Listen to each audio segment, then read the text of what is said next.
Well, what a great day today's been. I have no idea what's turned it around, if I'm honest. It almost felt a bit lucky, a bit like a fluke. It just happened on its own. But one of the things today while I was working that I was thinking about was life. And I don't remember how the thought came, but the thought is basically everyone has to have a reason.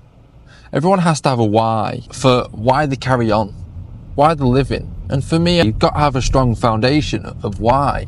I don't understand how people don't think deeply about life like I do. That makes no sense to me, because I've got to understand why I'm living.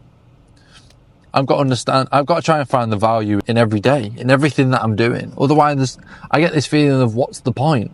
For me, I found the point. I've worked mentally multiple years, all my life, trying to figure out why and piece things together and just sit on thought and work out, what is the point?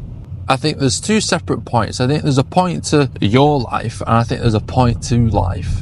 And the strongest foundation is the point to life. For me, the point to life is life in itself. I've always had this conclusion. Well, not always.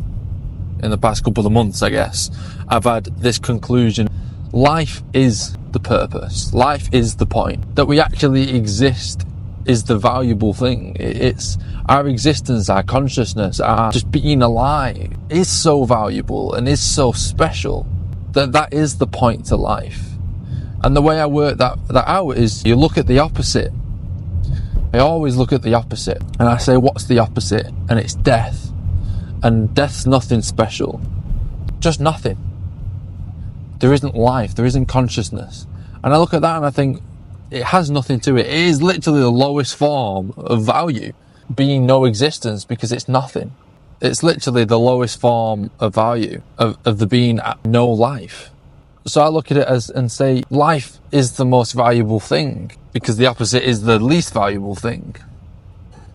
And because life is so special, I'm not religious, but I was thinking today about heaven and hell and God and the devil.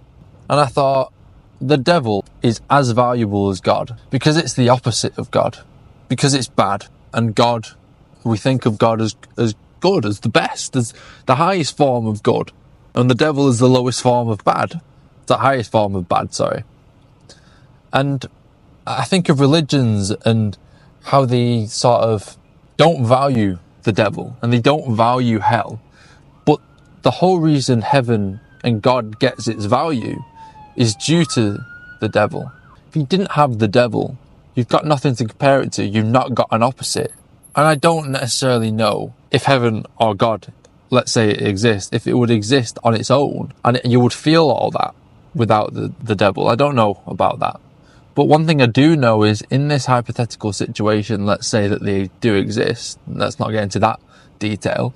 But let's say they do exist. I look at it and I go, well, the devil surely makes God more valuable, makes heaven more valuable, because we all don't want to go to hell and we all want to go to heaven. Again, in this hypothetical, I don't believe in all that, but using it, I'm looking at religions here and stuff like that. And I look at it, it's ironic, because religion believe that almost the devil is the worst thing ever. Sin is terrible, but it's so valuable. It's terrible, but so valuable. The negative is so valuable that you don't even realize it. And I apply that to everyday life, because I've always had this struggle with trying to think about all the bad stuff that happens in the world and think about why. People say, I don't believe in God because God wouldn't let all this bad stuff happen. That's true, unless there's a reason. I believe I know what the reason is, but it still doesn't make me believe in God and religions and stuff like that, just to get that clear. The reason all this bad stuff happens in the world, for me, what I believe it makes the opposite more valuable. It makes the good things and the special things, joy, happiness, love, it makes that way more valuable, because you've got something to compare to. I don't know, for me, in life, I get used to things. If I got something good, my life right now is amazing, it's great, it's fantastic. And I get things in life, and you get used to it. Not every day can I feel that and appreciate that every single day, because you get used to it.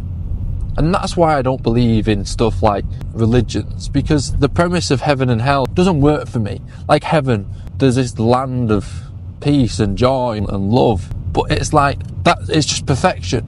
But perfection doesn't exist like that, because you'd get used to it. It becomes the norm.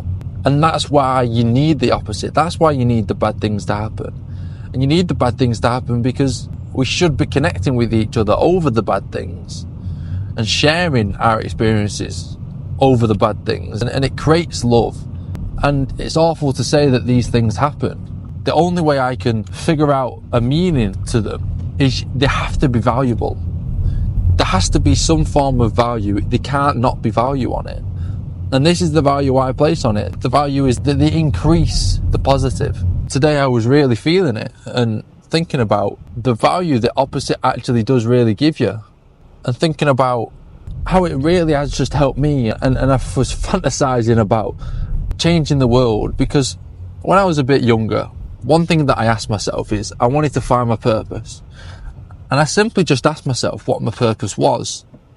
And the purpose, the answer that I got back from myself was to make people happy. That was the answer I got. That's my purpose in life, to make people happy. And at the time I thought, that's a shit purpose. I want to be happy. How am I going to do that? How is that even possible? I'm not even happy. That was my selfish outlook on it. I understand now that can be my purpose, because I can help things. And I was fantasizing about the worst people in life, the people that are really down bad. And I was thinking about homeless people and drug addicts. For me, in my head, they're awful situations to be in. And to chat to these people and to try and help them and to figure out why they think and to test my theory against their life and to see if it can change the way they think. This is why I'm going through these thoughts and stuff like that. Because I'm fantasizing while I'm working about these scenarios where I can make the world a better place. And it's cheesy, I know. But I never thought I'd even think like that. But it makes me happy that that's what I'm starting to think about. And seeing a glimpse of the purpose that I saw and that I heard. Whether it's true or not, it's not a bad thing to follow to try and change the world for the better. I can only dream of actually accomplishing that. To me, it doesn't seem realistic that it's ever going to happen. But who knows? And all you can be is yourself, and all you can do is be honest. And that's what these videos are, just getting their thoughts out. Whether people agree or they get insulted by what I say, it doesn't matter. At least it starts a conversation, or at least they're out there. I've always noticed when there's a conversation about the thoughts that I have, it helps me. It helps me sort of decipher, file through different thoughts and say, I was wrong here. Oh, I was right here. That was a good point. Or, do you know what I mean? Stuff like that. And it expands sort of my consciousness. That's what I think. And I enjoy it. I get it's not everyone's cup of tea. And that's okay too, because everyone's different. But anyway, home now. Peace.